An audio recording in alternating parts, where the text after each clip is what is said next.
یک مردی به زیارت برادر خود در آبادی دیگر رفت. پس الله در راه او فرشته‌ای فرستاد و این فرشته در راه این مرد به ظاهر یک مردی ایستاد و این فرشته با او بود و او را همراهی کرد تا به مقصد برسد. این فرشته از جانب خدا بود به صورت یک مرد و سپس از این مردی که برای دیدن برادر خود رفته بود سوال کرد: کجا می روی؟ گفت که من برای دیدن دوست و برادرم فلانی می روم. به او گفت: آیا می خواهی چیزی به او بدهی یا چیزی از او می خواهی؟ یعنی مثلا تو به خاطر کار رفته باشی یا مثلا از او چیزی قرض بگیری یا از او سوالی کنی یا اینکه او به تو نیکی و احسانی کرده باشه و تو میخواهی به او بازگردانی. آیا چیزی میخواهی به او پس بدهی؟ آیا با او کاری داری یا او با تو کاری دارد؟ گفت: خیر، به الله قسم نه، به جز این که من او را به خاطر الله دوست داشتم. من او را به خاطر الله دوست دارم.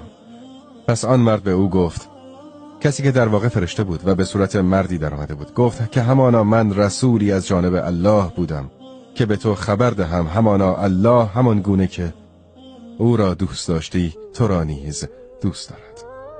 الله تعالی در حدیث قدسی می‌فرماید محبت من برای کسانی که به خاطر من با هم دوست شدند واجب است و کسانی که برای من به دیدار هم بروند و کسانی که به خاطر من با هم بنشینند و به خاطر من بخشش کنند.